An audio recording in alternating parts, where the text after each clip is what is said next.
She didn't slam the door. That's the part Daniel could never explain to anyone afterward. That there was no sound, no argument, no dramatic ending with raised voices and broken things, just the soft mechanical pull of a zipper on a suitcase, and then footsteps, and then the click of a door closing so gently it almost sounded polite, and then nothing. He stood at the living room window and watched Mara's car back out of the driveway. He kept waiting for her to stop, to put it in park, to get out and walk back up to the door and say something. Anything. Even anger would have been better than this. But the car reached the end of the street, turned left, and disappeared. Daniel was 44 years old. He had been with this woman for 13 years. And in the space of 4 minutes, without a single word exchanged, his entire life had been quietly, permanently rearranged. Here is what you need to understand before this story goes any further. The person who put him back together was not who anyone expected, not his brother, not his friends, not a stranger he met by chance. It was the one person in the world who had every reason to walk away from him too, and what grew between them in the months that followed, this is that story. The first 3 days, Daniel barely moved. He ate cold food standing over the sink. He let his phone die and didn't charge it for 6 hours.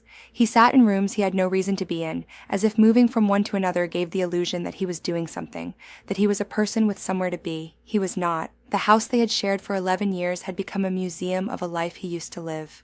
Mara's things were everywhere, and somehow that was worse than if she'd taken them. The throw blanket on the couch she'd ordered online during a snowstorm 2 winters ago. The framed market print in the hallway she'd been so proud of finding. The kitchen herbs lined up on the windowsill in a perfect row because she believed every home should smell alive. She hadn't taken the herbs. Daniel sat at the kitchen table one morning and stared at them for a long time. He didn't know if leaving them behind was an accident or a message. He thought about the years he had spent telling himself the distance between them was temporary. That every quiet dinner and every conversation that dried up before it started, and every night she fell asleep facing away from him was just a season. That all relationships moved through seasons, and this was simply winter, and spring would come. He had believed that. He had organized his entire sense of security around that belief. And now the belief was gone, and so was she. And he was a 44-year-old man, sitting in a kitchen full of herbs no one would water, listening to a house echo. He picked up his phone to call someone. He held it for a full minute. He put it back down. What would he even say? Where would he even begin? He was still sitting there, phone face down on the table, herbs on the windowsill, silence pressing against every wall. When the doorbell rang. His body moved before his mind did. Somewhere beneath the grief, a desperate, irrational thought fired.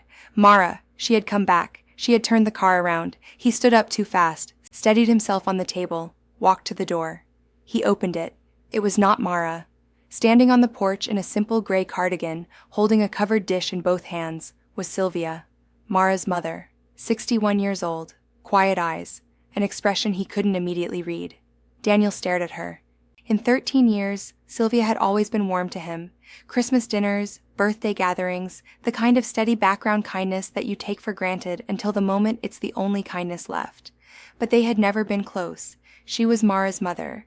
There was a wall between them made of the natural architecture of that role, and he had never thought to look past it. He braced himself. Here it comes, he thought. Every failure catalogued. Every way I wasn't enough. Delivered by the one woman who loved Mara before anyone else did. Instead, she said, I thought you might not want to be alone tonight. I brought food. That was it. No accusation, no carefully worded blame.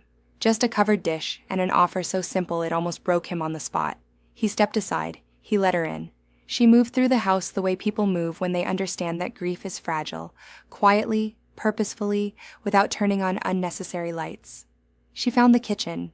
She found plates without asking. She warmed the food with the efficiency of someone who had fed people through hard times before and knew that the act of eating is sometimes the first act of surviving. They sat across from each other at the kitchen table. Daniel looked at the plate in front of him and realized, with a shock, that he hadn't eaten a proper meal since the zipper sound, since the footsteps, since the click of the door. He ate. Sylvia didn't push. She didn't ask careful questions designed to pry open wounds. She simply sat, present, steady, in the way certain people are steady. Not because life hasn't hit them, but because they've decided that steadiness is the offering they can make. Finally, Daniel set down his fork. She told you, he said. Not a question. She called before she got in the car, Sylvia replied. Then you know she's not coming back. Sylvia held his gaze. I know she made a decision. What I don't know is whether you're going to let that decision become the end of your story. Something shifted in Daniel's chest. Not more grief, something else entirely. Something that felt, for the first time in days, like stay with me, because what happens over the next few weeks is the part of this story I need you to see, because it's the part that changes everything. Sylvia came back, not every day, but often enough that Daniel began to notice her absence on the days she didn't come. A Tuesday evening with soup, a Saturday afternoon sorting through a pile of mail that had quietly become a small monument to avoidance. A Thursday night by the fireplace where neither of them tracked the time until it was past midnight and neither of them made a move to leave. She told him about herself in the way private people share things, slowly, in layers. She had raised Mara alone after her husband died when Mara was 9 years old. She had gone back to teaching while managing a grief so heavy, she said she sometimes forgot what she weighed before it. She had rebuilt her life not because she was strong in the way people romanticize strength, but because there was a child watching her, and the child needed to see that surviving was possible. Daniel listened to all of this and felt something quietly shift inside him.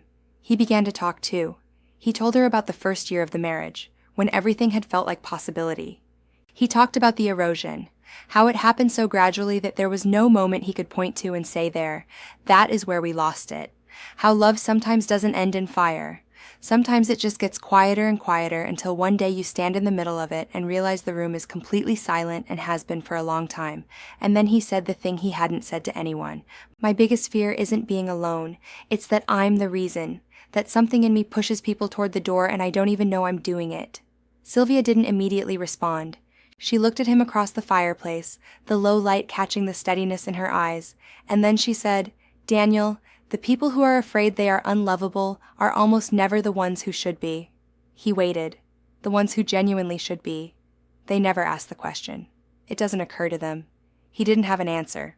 But he felt it land in exactly the place where the self-blame had been living, and he felt that place, just slightly, release. He began to notice things he hadn't allowed himself to notice before. The way she laughed at her own stories before she finished telling them. The way she wrapped both hands around her tea mug even when the warmth was long gone. The way she never performed comfort, she simply offered it without making it about herself. One night, walking her to the door, their hands brushed as he reached for the handle. Neither of them mentioned it, neither of them forgot it. She came on a Sunday without food, without flowers, without any reason he could name. Just herself, standing at the door. And something in her expression told him before she spoke a single word that this visit was going to be different from all the others. He let her in. They sat, and for a long moment, neither of them said anything. Then she took a breath, let it out, started to speak, and then stopped. Shook her head slightly, like she was arguing with herself in real time. I've been trying to figure out how to say this for 3 weeks, she finally said. I've started the conversation in my head 100 times and talked myself out of it every single time, because I know how it sounds. I know what anyone looking from the outside would think. Daniel sat very still. I didn't come to this house the first night because Mara asked me to check on you, she said. She didn't ask me. I came because, when she called me to say she was leaving, the first thought I had wasn't about her. She looked up at him. It was about you. The room held its breath. And I've been coming back because I wanted to, Daniel. Not out of kindness, not out of obligation, not because I feel sorry for you. A pause. Her jaw tightened slightly. Because somewhere in these weeks, in these conversations, something happened that I wasn't prepared for. And I don't know what to do with it except tell you the truth. Even if the truth makes everything complicated. She looked at him, and for the first time since he'd known her, she looked uncertain, genuinely uncertain, not the steady Sylvia who moved through grief without flinching. Just a woman, sitting in a difficult moment, saying something that cost her something real to say. I think I've fallen in love with you, and I think, if you're honest, you already know that, because I think you feel it too. The silence that followed was nothing like the silence after Mara left. That silence had been hollow. The silence of subtraction, of a life with something removed. This silence was the opposite. This silence was full, dense with everything neither of them had said, but both of them had felt in every conversation, every laugh, every brushed hand at every door. Daniel thought about the herbs on the windowsill, about how many weeks he'd kept watering them without thinking about why. He thought about the fireplace, the tea mugs, the way the house felt between her visits versus during them.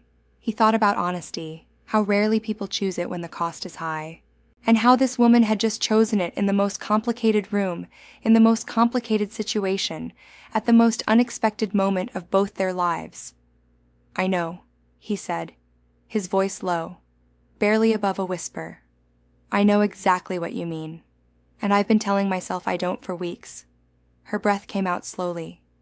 They sat for a long moment, neither moving, neither speaking, two people who had both survived the kind of loss that makes trust feel dangerous, sitting across from the terrifying, unexpected possibility of something new. And then, carefully, they moved closer. Here is what they knew going in. It would be complicated.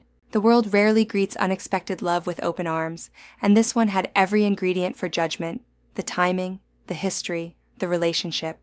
There would be conversations they hadn't had yet, family tables they didn't know how to sit at, questions with no clean answers. None of that disappeared. But here's what Daniel had learned, truly learned, in the months since Mara pulled out of the driveway. Life does not offer you the love story you planned. It offers you the one that finds you, in your kitchen, at your lowest, in the form of someone who had every reason to keep a safe distance and chose, against all logic, against all expectation, to stay.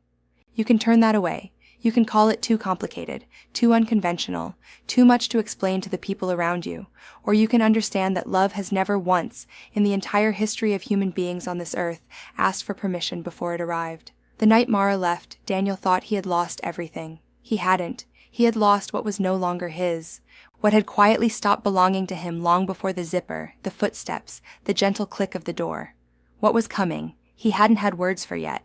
But Sylvia had reached across a kitchen table in a house full of silence and offered him the one thing nobody else had.